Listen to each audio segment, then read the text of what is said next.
Harka fuunee akkam jirtu kabajamtoota dhaggeeffattoota daawwattoota of ta'ii miidiyaa keenya akkuma beekamu yeroo mara galgala sa'aatii kanatti seenaa gootota Oromoo lakkoofnee funaannee isin biraan geenya.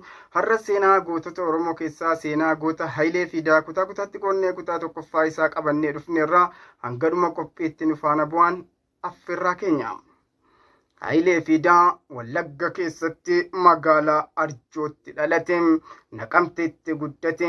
Hayileen barnoota isaa sadarkaa tokkoffaa mana barumsaa Arjootti kan barate yoo ta'u, sadarkaa giddu galeessaa kutaa 5 hanga 8 ammoo Naqamteetti mana barumsaa yeroo sanaa mana barumsaa sadarkaa lammaffaa Hayila Sillaasee jedhamuttis barate. Barnoota ittuma fufuudhaan sadarkaa lammaffaa ammoo Finfinnee mana barumsaa Jeneraal Wingeetitti barate. Qabxii olaanaadhaanis xumure. Kana booda barsiisaa ta'e qacaramuudhaan Dardaritti waggaa tokkos barsiisee ture. Bara 1961tti Hayileen Yuunivarsiitii Finfinneetti itti galee barnoota jiyooloojii barate. Qabxii guddaadhaanis eebbifame.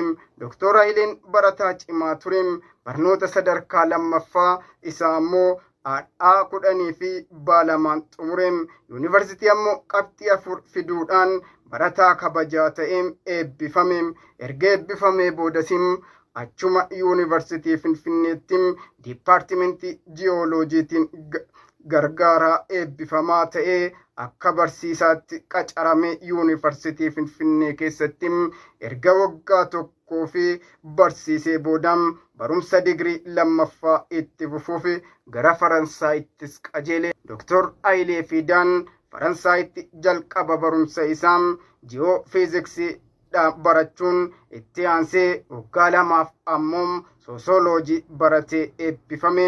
Hayileen sochii tokkummaa barattoota Itoophiyaa kan Yurooppii keessatti godhurraan kan ka'ee fi mootummaa Hayila Sillaasee waan balaaleffatuuf paaspoortii fi iskoolaarshiippii isaa jalaa haqanii. Sababa kanaaf biyyatti deebi'uu waan hin dandeenyeef waggaa 2 achuma mana barumsaa Faransaay tokkotti qacarame barsiisaa akka ture seenaan ni dubbata. Itti aansee paaspoortii dhoksaadhaan imbaasii Itoophiyaa kan Jaarmanis kenneef gara Jaarmanii deemee Yuunivarsiitii Hambargaatti waggaa 2 barsiise.